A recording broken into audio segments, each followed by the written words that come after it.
অ্যাঙ্কেলের বাজে অবস্থা নিয়েও মাঠ ছাড়তে চাননি মেসি। কোপা আমেরিকার ফাইনালে প্রথমার্ধে পাওয়া চোট যে পুরো ম্যাচ জুড়েই বোকাবে মেসিকে, সেটার আঁচ তখনই পাওয়া যাচ্ছিল।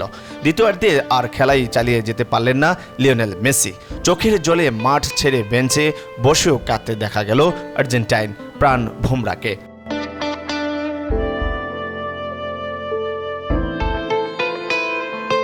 ক্যামেরায় দেখা গেছে ডান পা বেশ বাজেভাবেই ফুলে গিয়েছে তার। শেষ পর্যন্ত অবশ্য শিরোপা উঠেছে মেসির হাতে। ম্যাচ শেষে আর্জেন্টিনা কোচ লিওনেল স্কলিনি বলছেন, পায়ের এমন হাল নিয়েও খেলা চালিয়ে যেতে চেয়েছিলেন মেসি। কলম্বিয়ার বিপক্ষে ফাইনালের প্রথমার্ধে ডান পায়ে চোট পেয়েছিলেন মেসি। প্রতিপক্ষের ফুটবলার সান্তিয়াগো আরিয়াসের সঙ্গে সংঘর্ষে পায়ে আঘাত পান। তখনই মাটিতে পড়ে যান মেসি। দলের চিকিৎসকদের প্রাথমিক শুশ্রূষার পরে উঠে দাঁড়িয়েছিলেন, কিন্তু পায়ের চোট যে তখনও পুরোপুরি ঠিক হয়নি। দ্বিতীয়ার্ধের 64 মিনিটে হঠাৎ ব্যথায় কাতর মেসিকে মাঠে বসে পড়তে হয়।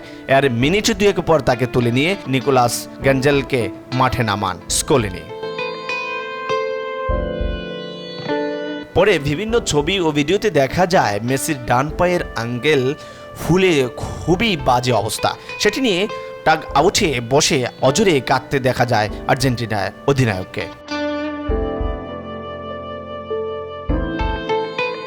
মাঠ ছাড়ার সময়ও তার চোখ দিয়ে অনবরত জল গড়িয়ে পড়তে থাকে। ম্যাচ শেষে সংবাদ সম্মেলনে আর্জেন্টিনা কোচ জানান, ওই অবস্থায়ও দলের সঙ্গে মাঠে থাকতে চেয়েছিলেন রেকর্ড 8 বারের ব্যালন ডি'অর জয়ী মহাতারকা। স্কালোনি বলেন, লিওয়ের মাঝে এমন কিছু আছে যা সবার থাকা উচিত। সে ইতিহাসের সেরা এবং অ্যাঙ্গেলের এই অবস্থা নিয়েও সে মাঠ ছেড়ে যেতে চাননি। বিষয়টা এমন না যে সে স্বার্থপর, কারণ সতীর্থদের হতাশ করে একা ছেড়ে দিতে চায়নি। মাঠে থাকার জন্যই তার জন্ম হয়েছে।